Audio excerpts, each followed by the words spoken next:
Welcome to the Idaho Fishing Report. Whether you are planning just a couple of hours or a full weekend of fishing, this is your one-stop place for all the information you need to plan your trip.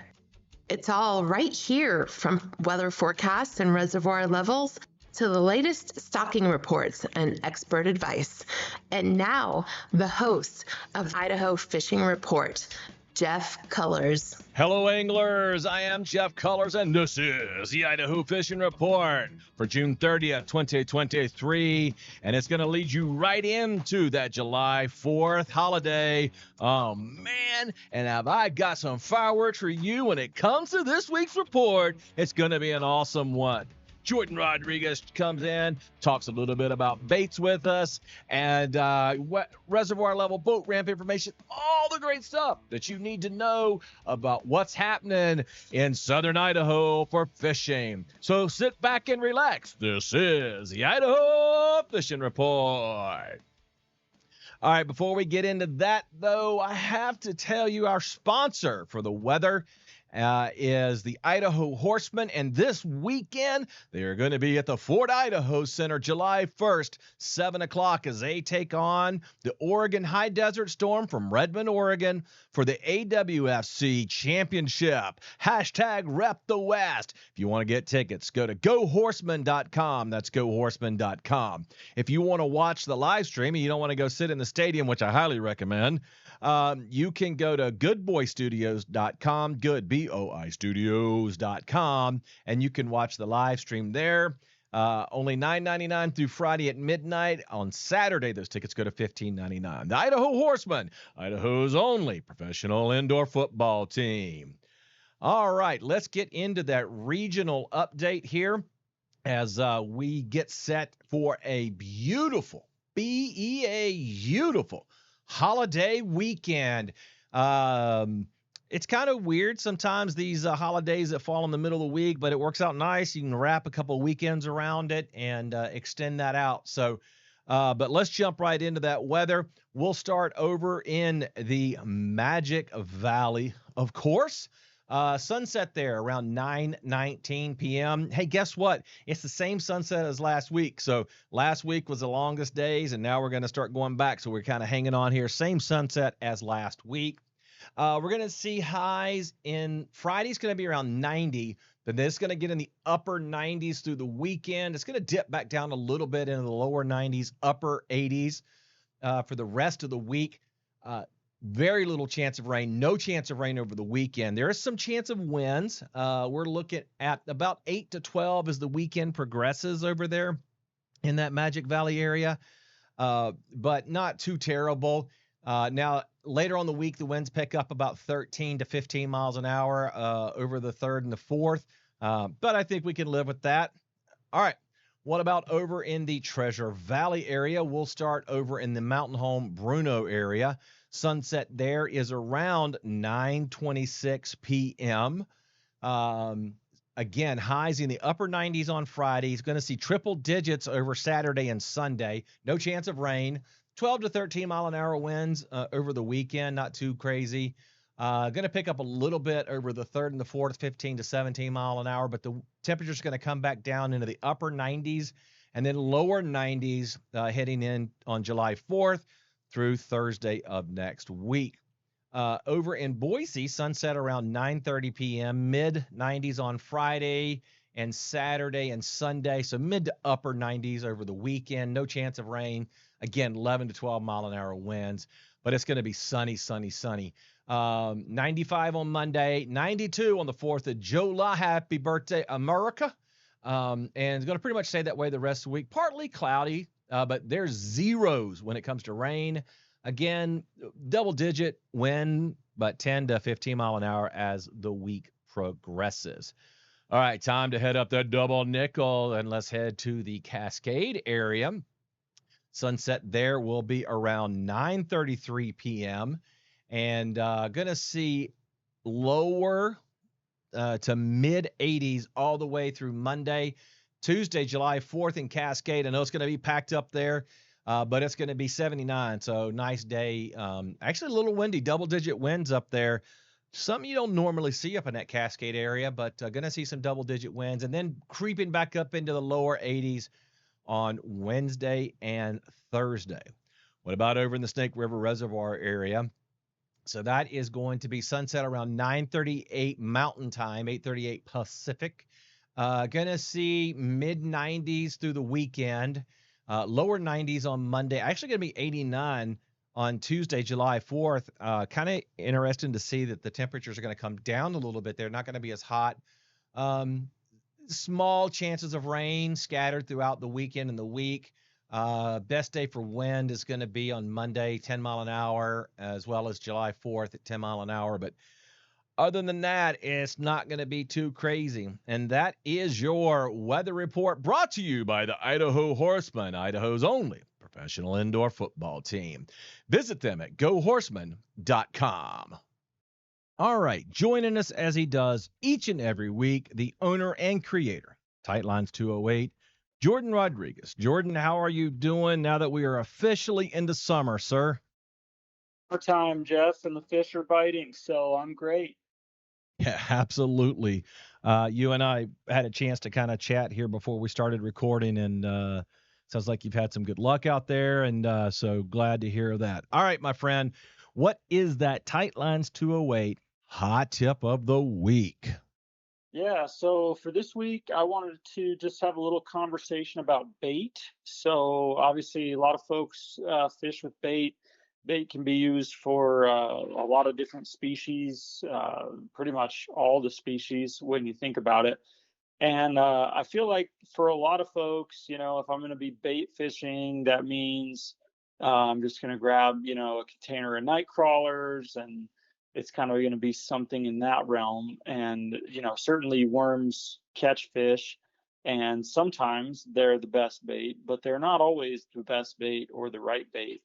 So it really comes down to a few different things. The biggest one for me is like a size and scale thing. Mm. So what kind of bait I'm using being appropriate to the target species. And this really comes into play on things like panfish.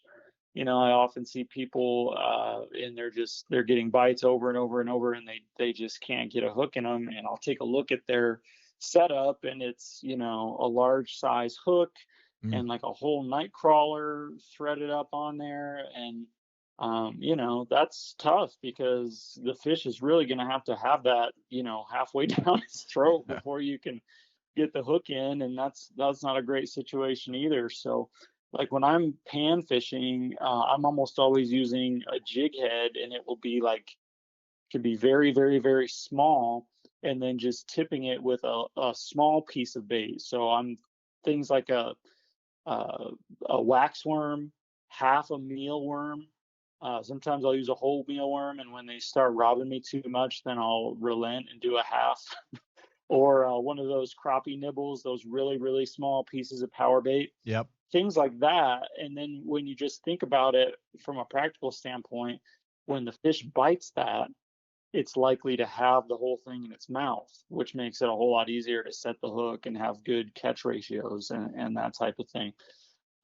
So that's really just kind of a practicality thing on what size and what type of bait you're using. And then also, kind of making it specific to where you're at, time of year, species, and all that. Cut bait is another thing. If you're fishing for, say, catfish or even sturgeon, of course, you'd want to have the super heavy gear if you're going after the sturgeon, and at least like medium heavy gear if you're going after a catfish. But again, much more so than just fishing with a night crawler, having a small piece or a large piece, depending on what you're fishing for, of some kind of cut bait, whether that's sucker meat or pike minnow or crappie or something like that, is oftentimes going to be a way more effective strategy. And I think we've talked about on the show. I know I've written about it. Fishing down at Bear Lake, they have a specific species down there that's called a Cisco, and they don't really live anywhere else, but they live there. And so if you want to catch the big lake trout and the big Bonneville cutthroat that live in that lake, far and away the best type of cut bait to use, either as a dead bait or like tipping on a big tube jig or something, is that Cisco. So that's like a very specific example, but I bring it up because, sometimes that's the deal. Perch, for example, if you're going to use cut bait for perch, perch like to eat smaller perch. So using a little piece of perch meat is usually the best way to go. So just a good thing to keep in mind when you're doing your shopping for bait, or maybe you're collecting it yourself, by catching some of these rough species, or keeping the scraps off of your perch fillets, or whatever the case might be. But it's good to have a lot more in kind of your bait repertoire than just a can of worms. For sure, for sure. And also, I think it's probably a good time to mention right now too, especially if you're new to Idaho. Like it took me kind of by surprise when I moved here from North Carolina. You cannot use live bait, right? So no live minnows, nothing like that. So be very careful if you're new to Idaho fishing. Make sure you understand those bait rules, because there are very specific rules on that. Yeah, and when they say no live bait, they mean fish. Yep. So insects you can use live, worms and all that stuff. Obviously, grasshoppers, crickets, those big Mormon crickets. That's another one Yeah. where when they're on, which there's places in our region right now where they're definitely on. You've probably ran across a couple of thousand of them on the road one of these times. But that's a thing where when those are around, like that's the bait you want to use, because that's what the fish are eating. Right. So and again, that can be like a specific thing where certain times of year, certain geographic areas, the Mormon crickets is the thing to use. But yeah, no live fish, live minnows, live fish of any kind are allowed in Idaho. And also worth mentioning while we're on that topic, there's stretches of river and certain fisheries and certain locations where you can't use any kind of bait. Yep. Not even worms or grasshoppers. It has to be, artificial presentations. So do check those regulations. We talk about that all the time on the show, but we don't want somebody to get on the wrong side of the law and get in trouble, especially, by just not knowing. Yep. So the information's all there. It's easier than ever to find. So make sure you know what it is before you go. And we have a link on gemstatefishing.com that takes you right to fishing game regulations, so you can see that there. It's funny, last week we were talking about artificial lures and throwing something bigger, but I think when you're you're talking about using bait and smaller hooks and panfish especially, right? I know I've seen bluegill and crappie go after some lures, and I'm like, you had, the lure's bigger than you. But I think if you want success, especially if you're talking about fishing with kids, the smaller hook, a little bit smaller bait, you're going to have a greater success rate of catching something. And I think that's a great tip. All right. So speaking of kids, July 18th is something new that you're doing with kids this year, isn't it? Yes, sir. We have our Fishing Fun for Kids class, like you mentioned, July 18th. That's going to be held at the Hilton Garden Inn Boise Spectrum in Boise. We have all kinds of fun stuff planned, activities, hands-on stuff. Everyone's going to get a bag of take-home tackle and goodies, as well as an opportunity to win some really fun prizes. The admission is $50. That's the cheapest class that I offer. I'm trying to make it really accessible for, kids and families to do it. And each of those $50 admissions is good for the child and also a parent or, any adult chaperone, aunt, whatever. So it's an opportunity to take your favorite young angler, bring them out, have lots of fun, hopefully a few really meaningful lessons that will stick, and also just a good opportunity to learn how to catch fish and how to do it the right way and start building these, awesome memories in Idaho's great outdoors. And speaking of the kids class, the Idaho Fishing Report has secured one spot. So maybe your budget isn't right where you need it to be, and you're thinking, man, I'd love to take my kid, but I just can't afford it. We're going to give away a seat. So again, it's the same seat that you would buy for $50. So a child and a parent, you get all the same giveaways. Nothing changes. We've the Idaho Fishing Report has bought a seat in that class. Go to our page, gemstatefishing.com. Go to the contest page. I will announce the winner next week so that we make sure that we can get it in and folks can prepare. But go to gemstatefishing.com. Go to the contest page. We're going to give away a seat to that class for one lucky kid and their parent, and hopefully they get out there. So, well, Jordan, we thank you for joining us and talking about all the fun stuff, the worms and all that stuff. And man, I'm gonna pause here for just a second because I remember you talking about catching crickets, and it just brought back this memory. Our family had a little small lake in North Carolina, which is where I learned how to fish, and I can remember going around and catching grasshoppers and other insects to put on a worm and on a hook, and that it just came all those memories came flooding back to me. So it's amazing what fishing does for our psyche and helps us bring back some of those great memories. Yeah, absolutely. And that's what it's all about, is creating those memories with, your favorite people. And, we also just want to say appreciate the Gem State Fishing Report for supporting Tightlines 208 and, buying a seat in a lot of these classes and getting some new folks involved, give them a chance to kind of try it as a free giveaway. And, I'd say we have a lot of those folks who win a seat and then we end up seeing them again down the road. So that's awesome. That's awesome. Appreciate you and all your support as well, Jeff. Fantastic. Well, listen, you have become a great friend of mine, and I'm so glad we decided to take that class many years ago, and you're an awesome guy, and whatever we can do to support you. So, all right, enough of the touchy-feely stuff. We love each other. He's Jordan Rodriguez from Tightlines 208. Check him out. Hey, not only does he does classes, he does private lessons. So 208, Tightlines208.com. Check him out, and he's on the Idaho Fishing Report each and every week with his expert tip. Jordan, I appreciate you, sir, and I will talk to you next week after the 4th of July. We got 4th of July around the corner, and man, it's going to be great fishing. So make sure folks tune in for this report because it's going to be I got some good fishing coming up for you here soon. So Jordan, we appreciate you and have a great weekend, sir. Likewise, brother. Do you want to be part of the show? Email us with questions or your fishing report from your last trip.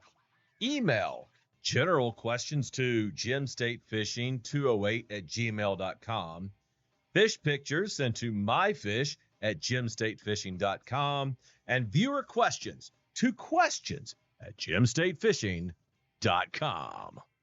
Yeah, I'd love to get those emails from you guys. Reach out to us. Would love to hear from you. All right, let's get into that reservoir level and boat ramp information, starting as we do each and every week over in the Magic Valley. Lake Walcut's in at 94% full with an elevation of 4244. The boat ramp is open. Littlewood is sitting at 99% full with an elevation of 5237. The Littlewood boat ramp is open. Milner is sitting at 79% full. And there is no boat ramp information there, of course. Over in the Treasure Valley, CJ Strike is sitting at 100% full with a 54-foot gauge height. Anderson Ranch is 99% full with an elevation of 4195. All boat ramps are open. Arrow Rock, 90% full with an elevation of 3207. High and low ramps are open. Lucky Peak is sitting at 99% full with an elevation of 3054. All ramps are open. Lake Lowell is sitting at 81% full with an elevation of 2528. All ramps are open. So let's talk about the Owyhee is sitting at 79% full with an elevation of 2657. All ramps are open. That's over on the Oregon side, of course. You guys have asked for that, so there it is. Let's get into Cascade. Let's head up that way, up into the mountains where it's a little bit cooler. Cascade is sitting at 95% full with an elevation of 4826. All ramps are open. Deadwood is sitting at 100% full with an elevation of 5335. The Cozy Cove boat ramp is open. The Deadwood, 100% full. Yes, we just did that one. Man Creek, 92% full with an elevation of 2886. Both ramps are open. All right, let's look at that Snake River Reservoir area. And I want to show you guys a map. Bear with me here just a second. We're gonna get this up for you here. See if I can make this a little bit bigger. I show you my screen here. So I've talked to you guys about how the Idaho Power puts this on their website. It's really kind of cool. We're going to make this a little bit bigger for you here so you can see it. Sorry, bear with me here. This is a work in progress. This is what they put up at the Idaho Power, and it shows you the both sides. You can see both sides there of the Snake River on the Oregon side and the Idaho side. 2 ramps over in Idaho are both open, Steck Park and Woodhead. And then down below it, they show you the usable water depth in feet. Right now, it's not that important because, we're in pretty good shape right now over there, with that being as high as it is at 2075, 2 feet below a full pool. But as it starts to drain down a little bit, that can become interesting, and that can help you out to decide if how much space you have. So that's going to be that for the Snake River Reservoir area, and that will do it for our updates on reservoirs and boat ramp information. Make sure you visit us at gemsafefishing.com for all the links to all the information we provide here. You can also contact us through the site. All right. Yeah, make sure you check that out, gemstatefishing.com. I'd love to have you guys come over there. And you can find all the links for all the stuff that I put on here. There's a reason this show's free, because I'm basically giving you the information that's out there. So, you guys can find those just as well as I can. All right, let's do a little bit of talk about stocking. There's good news, bad news. Over in the Magic Valley, there's all bad news. There's no major stocking this week. Won't see anything over in that area. A couple of small creeks and ponds, but really there's just not a lot. Over in the southwest area, Herrick Reservoir is getting 1,500. Payette Lake and Upper Payette Lake are each getting 5,000, so that's 10,000 total. And Horse Thief Reservoir is going to be getting 7,500 fish stocked in it over by Friday. Fishing tournaments. Well, happy 4th of July. There are no fishing tournaments that are happening in this area right now, and so they're taking the holiday off. Hey, you can find us on every social media platform, from Facebook groups, Twitter, or Instagram. Our handle at Idaho_report. Yeah, at Idaho_report. Check us out there. I'd love to have you guys there. All right, it's time to get into that moon phase report. Guys and gals, fishermen, fisherwomen, anglers of all ages, this is it. This is the weekend we're looking for. Full moon, July 3rd. Last quarter rolls around July 9th. Perigee, July 4th. What does that mean? It's almost a super moon. We're in a full moon on the 3rd. Perigee, the moon is closest to the earth. It's going to be great fishing. Let's look at those peak times. Okay, through the weekend and the early part of the day, through the weekend, you're only going to see some good peaks, but they're going to be strong peaks that are in the good zone. Noon on Friday, as well as 6 p.m. on Friday. Saturday, 1 p.m. and 7 p.m. Sunday, 1:30 p.m. for the good. Now you get your first excellent of the week. It's going to be at 8 o'clock. All right. Now, Monday, we're going to have one peak in the good at 2:30 in the afternoon. We're going to have an excellent peak at 2:30 a.m. and again at 9 p.m. So at dusk there, going to be some great fishing. It's going to be good bass fishing, right? Jordan's talking about bass fishing. It's going to be a great couple of days for bass fishing as we hit that strong peak as the sun's going down. Tuesday, 3:30 for the good, excellent at 3:30 a.m. and again at 9 p.m. The good, we get into 2 good peaks as we get a little bit later in the week after the July 4th holiday, 5 p.m. and 11 p.m. and an excellent, a strong excellent at 5 a.m. So if you can be better than me and get your butt out of bed, it's a good time to go fishing. Also, you'd probably miss a lot of the crowds too, so might be a good time to go hit that. And then Thursday, same thing. We'll have a good peak at 4:30 and at 10, and then an excellent peak at 4:30 a.m. And that is going to do it for your moon phase report.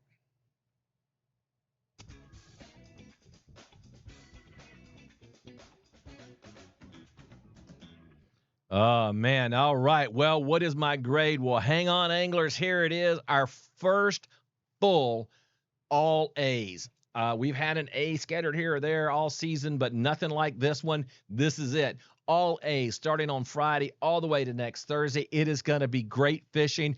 It is time to dip some lures in some water, get on the banks, get on the boat, whatever you got to do, man. But we finally have our first all-out A week of the season. It's going to be warm over the weekend, especially in the Magic and Treasure Valley, but it will cool down sort of in those parts into next week. Full moon and perigee over the holiday makes for perfect fishing. I know it's going to be crowded. The lakes are going to be and reservoirs are going to be crowded. But if you can get up early and hit those excellent peaks at 4:30, 5:30 in the morning, and you know you can get out there and get that done. So, but highly recommend you get out there and do some fishing over the July 4th holiday weekend.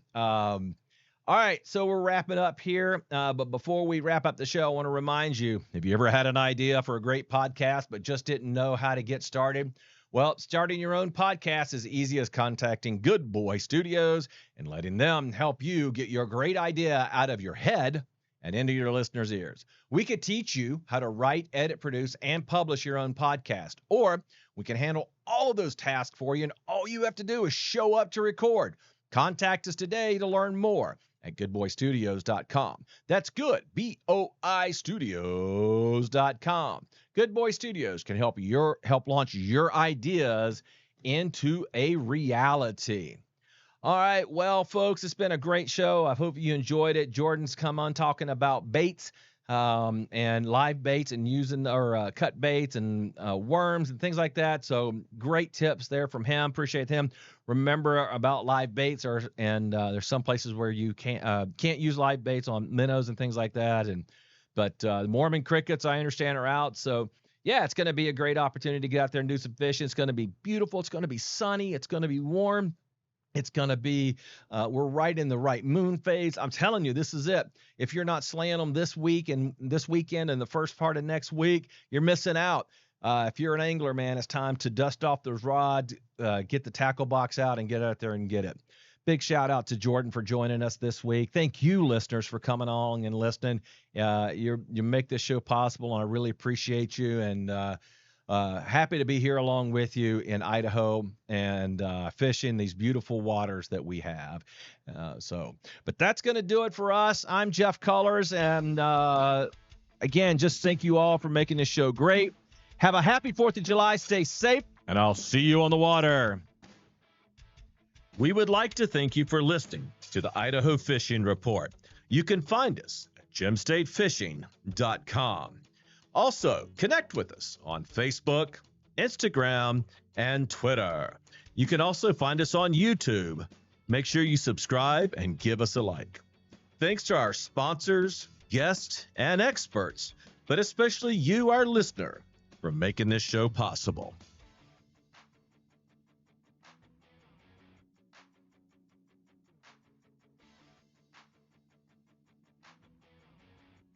This has been a Good Boy Studios production in association with OMS Multimedia, LLC.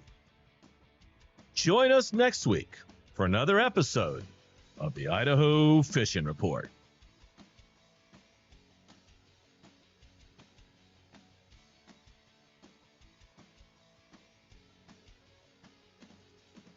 This show is the property of Old Man Studios, LLC.